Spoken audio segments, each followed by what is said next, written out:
Avraham Azoulay, bonjour, Boker Tov et Shavua Tov. Shavua Tov. Alors, nous avons le plaisir de vous parler ce matin parce que ce soir, à Jérusalem, au cœur de Jérusalem, dans la Tachana, dans le Mitram à Tachana, dans l'ancienne gare ferroviaire de Jérusalem, vous organisez, ou en tout cas vous allez animer, on va dire, pour être très précis, parce que vous allez nous expliquer qui est l'organisateur.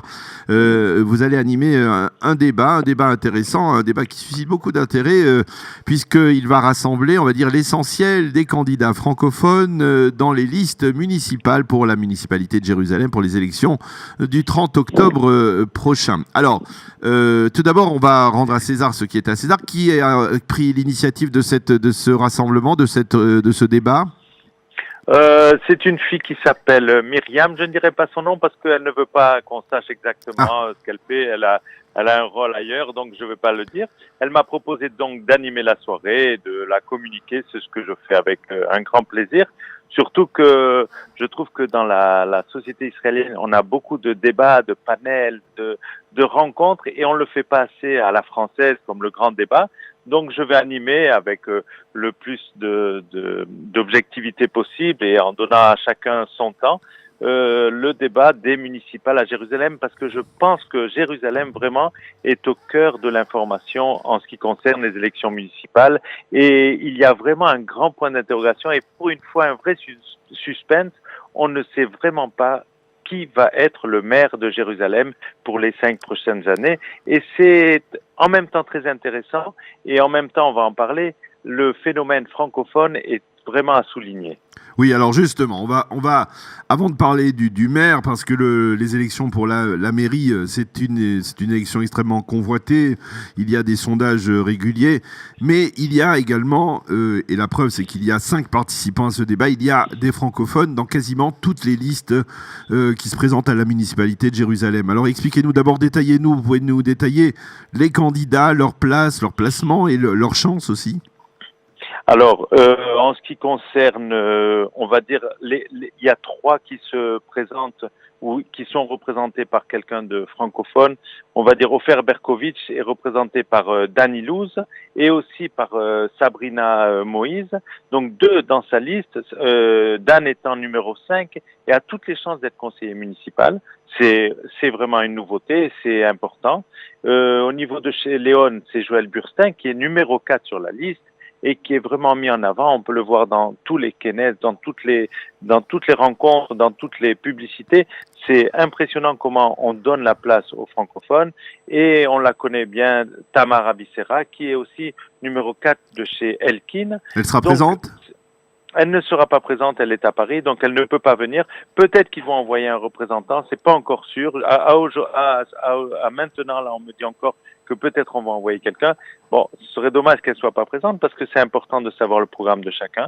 Oui. Et ensuite, dans toutes les listes qui ne sont pas pour la mairie, qui sont des listes de comment on appelle pour ça, le conseil municipal. Listes de partis. Pour le conseil municipal, on a aussi des francophones. On a Sam Kadosh, numéro 3 de la liste Baïta Yehudi, ce qui est quand même il est tout à fait éligible. Shmuel Marciano, qui est dans le parti Chasse, qui est déjà conseiller municipal et qui sera présent. Jérémy Bendesson chez Harry King.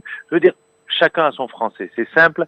Chacun veut son petit drapeau bleu, blanc, rouge et cocorico pour chaque liste. Alors cocorico effectivement, mais il faut là encore, je dirais, rendre à César ce qui est à César. Comment expliquer cet engouement, on va dire, des candidats et des partis pour l'électorat francophone? Est-ce que c'est vraiment l'initiative d'Allez-nous, du mouvement Allez-nous, qui a voulu, nous l'avait annoncé déjà depuis plusieurs mois, placer des candidats francophones dans les différentes listes à travers tout le pays, qui a véritablement déclenché cet engouement? Alors, Allez-nous y est pour grand chose, mais je dirais pas que. Bravo à Allez-nous, parce qu'ils sont allés voir chaque parti, chaque représentant, et ils ont exposé en fait les faits. Allez-nous a ouvert les yeux, je pense, aux candidats, en montrant une réalité. C'est que dans des villes comme Jérusalem, Natania, Ashdod ou Ranana et même Tel Aviv, la proportion francophone est très importante. Ce qui veut dire que dans les municipales, si environ 10% de la population est francophone, ça peut faire la différence pour gagner pour gagner les élections. Donc, Alenu est allé le proposer à chaque candidat, leur exposer, et finalement, tout le monde a compris, et un après l'autre a demandé à ce qu'un francophone soit placé sur sa liste, mais pas de manière symbolique comme ça s'est fait aux dernières élections, là réellement avec des places éligibles. Et ça c'est nouveau, et c'est très intéressant à souligner.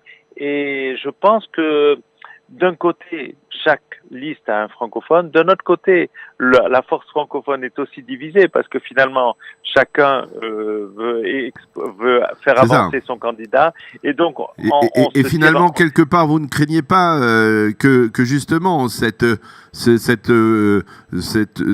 profusion de candidats francophones risque justement au contraire d'affaiblir un peu chacun d'entre eux et que finalement les francophones ne sachent plus pour qui voter dans le cas précis. J'en connais quelques-uns qui sont véritablement confrontés à un véritable dilemme. C'est vrai, c'est vrai. Il y a même dans des couples des problèmes et on ne va pas rentrer dans tout ça dans le schlombaïsme, mais je vais vous dire, je pense que comme dans le commerce avant, on disait qu'un magasin est dans une rue principale et il est tout seul et que d'autres magasins concurrents viennent à côté, ben finalement tout le monde va aller consommer dans cette rue. Je pense que les francophones, le fait que tout le monde soit impliqué dans chaque liste, s'intéresse soudain au municipal comme ça ne s'est jamais fait auparavant. Tout le monde va aller voter, tout le monde va aller voter pour une certaine liste, pour une certaine personne qu'elle préfère par rapport à sa représentation dans une liste. Mais quelque finalement, part, tout le monde sortira gagnant. Voilà, je pense qu'il y aura beaucoup plus d'implication francophone pour aller voter, parce que voter c'est important et je pense que dans notre culture française, on l'a toujours appris, votez pour qui vous voulez, mais votez.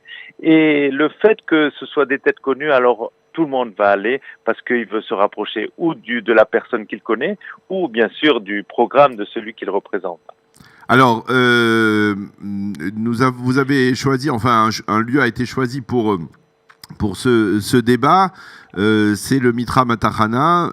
Alors oui, expliquez-nous pourquoi. C'est un petit café théâtre comme ça qui s'appelle la Goula. Et c'est là-bas où se passent aussi d'autres débats. Il y a 2 semaines, il y avait un débat avec les candidats eux-mêmes, Léon, Elkin, Berkovitch et les autres. Et donc, c'est de manière très comme ça conviviale, très sympa. Vous pouvez boire une petite bière, il y a une petite. C'est pas le grand théâtre, c'est vraiment un endroit très populaire comme ça, mais en même temps très proche. Et les gens se lâchent. Et j'avoue que je vais poser à chaque candidat des questions. Bon, je vous le dis en direct, j'espère qu'ils vont pas tout entendre, mais style, quel est leur programme par rapport à l'ALIA et à la CLITA, puisqu'ils sont là pour faire avancer, je pense, l'ALIA et la CLITA chez leurs candidats. Donc on va savoir un peu qui vont faire. On va rentrer dans les détails, on va dire. Candidats. Oui, il y en a qui sont accusés d'être de gauche, d'autres trop khiloni, d'autres trop haredi, d'autres anti-haredi. Alors on va poser des questions à chacun et chacun va devoir défendre sa paroisse. Et c'est le côté sympathique. Mais je pense que ça se fera à la bonne franquette parce qu'on est un peu moins, à mon avis, agressif que les débats que je vois à la télévision ou dans des panels où là, ça tire à boulet rouge. Eh bien, alors, l'heure, vous allez nous donner les détails exacts. C'est ce soir à 20h30 sur la Tahana Rishona, le petit café La Goula, vous ne pourrez pas le rater. Et à 21h pile, on commence. Et après, c'est minuté. Alors, 1 minute à chacun, après 2 minutes à chacun, après, c'est le débat. Et ensuite, c'est surtout l'interaction. Les gens pourront poser leurs questions aux représentants de chaque. Eh bien voilà, on ne peut que vous encourager tous nos auditeurs sur Studio Kalita à venir. L'entrée est gratuite. Ah voilà, oui, ça il fallait. Ça semble évident. Ça semble évident. Là, il y en aura beaucoup plus de monde. Voilà, il y aura encore plus de monde et donc on ne peut qu'encourager en fait tous nos auditeurs à venir participer à ce débat. Donc le grand débat. Le grand débat, c'est entre 5 des participants, des membres des listes électorales pour les élections municipales du 30 octobre. 5 représentants francophones, en soi, c'est déjà un exploit.